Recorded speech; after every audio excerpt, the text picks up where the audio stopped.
Salut tout le monde et bienvenue dans cette vidéo bonus où nous allons vous dévoiler quelques trucs et astuces pour prendre soin de vos pieds et bien vous chausser. Quoi de plus naturel que se promener, faire du sport ou encore courir après vos enfants pour les rattraper?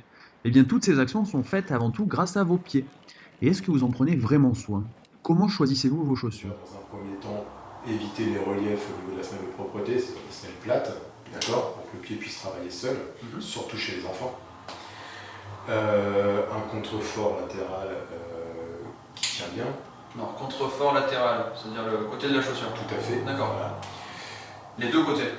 Pour que ça se Interne, maintienne surtout en interne. D'accord. Surtout en interne. Je parle pour les femmes des chaussures à haute pointure. Voilà. Alors justement, pour une femme qui est obligée de garder des talons toute la journée, est-ce qu'il y a des petits trucs et astuces après pour... Non, bon, après au niveau du talon, donc chaussure de femme à talon de 4-5 cm, de 4-5 cm, peut être toléré encore au niveau de la posture. Ça peut correspondre sur un pied cambré à une cambrure normale de pied. Voilà, 4 cm, d'accord. D'accord. Tout ce qui est au-dessus. Au-delà, on commence à aller quand même sur des risques de contraintes au niveau du dos notamment, et donc des risques de douleur. Donc mal de dos, mal de genou, mal de cheville, peut-être une récidive des blessures qui sont là, qui reviennent, ça peut venir du coup d'un déséquilibre tout à fait, tout simplement des douleurs chroniques. Voilà, d'accord. Essayer de comprendre pourquoi ensuite les douleurs sont là, tout simplement. Voilà. Alors il est important, c'est vrai que pour les douleurs de dos par exemple, pour le reste aussi, que le patient puisse consulter au préalable un ostéopathe. Voilà. D'accord.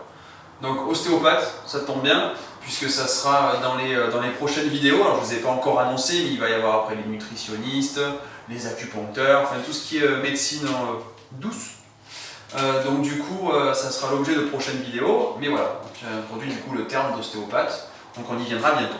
Donc ça veut dire que je dois les avoir tout le temps ces semelles. En permanence. D'accord. Dès lors que tu as tes chaussures au pied, tu as tes semelles dans les chaussures. Même quand je vais au sport, etc. Surtout quand tu vas au sport. Ah, surtout quand on va au sport. Voilà. Donc pour retravailler les muscles au sport, c'est encore mieux. Exactement. Ça tombe bien.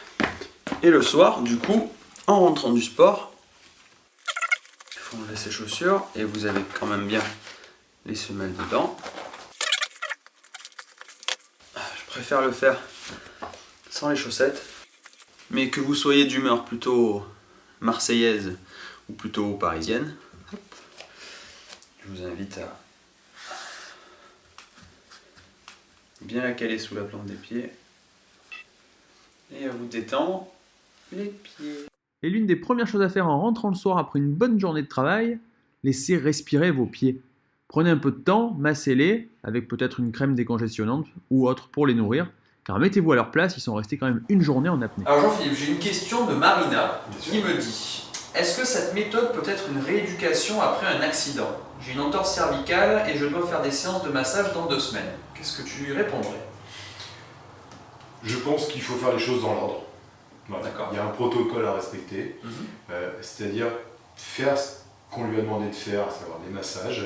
Une fois que la rééducation est terminée, là, on pourra mettre en place un bilan postural pour voir ce que ça a entraîné au niveau de sa posture et pourquoi pas prévoir un traitement. Si vous avez la chance d'habiter proche de la mer, pensez à aller marcher dans le sable ou d'autres textures permettant de faire travailler votre voûte plantaire. Nous confirmerons ces informations avec notre réflexologue lors d'une prochaine interview. Alors tout à l'heure tu as parlé des enfants. Alors c'est quelque chose qui me tient tout particulièrement à cœur parce que justement l'objet de ces vidéos en fait, c'est de donner des outils aux adultes de pouvoir se soigner et de guérir évidemment, mais il y a aussi la partie enfant. Et à partir de quel âge du coup tu conseillerais aux parents du coup d'amener les enfants chez un posturologue pour éviter justement les déséquilibres divers et variés par la suite?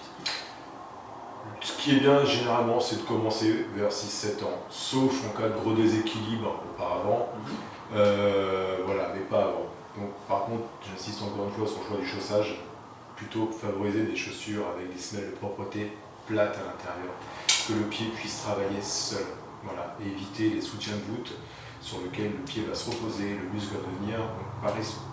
Voilà. D'accord, super. Eh bien, merci beaucoup. C'est moi. Donc on se retrouve la semaine prochaine avec Nathalie Ugel-Batesti qui est dentiste. Donc si vous avez des questions, n'hésitez pas, c'est dans la barre du bas. Et puis si vous avez d'autres questions pour Jean-Philippe, n'hésitez pas aussi, on se fera un plaisir de vous répondre.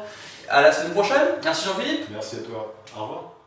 Et voilà, cette première vidéo trucs et astuces portée sur la podologie, on espère que ça vous a plu et que ça vous permettra de prendre soin de vous au quotidien.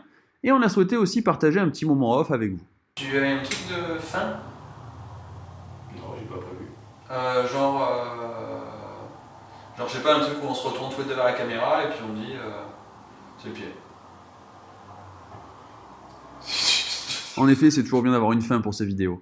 Dans tous les cas, on se donne rendez-vous dimanche pour une nouvelle vidéo, et d'ici là, passez une bonne fin de semaine. Merci!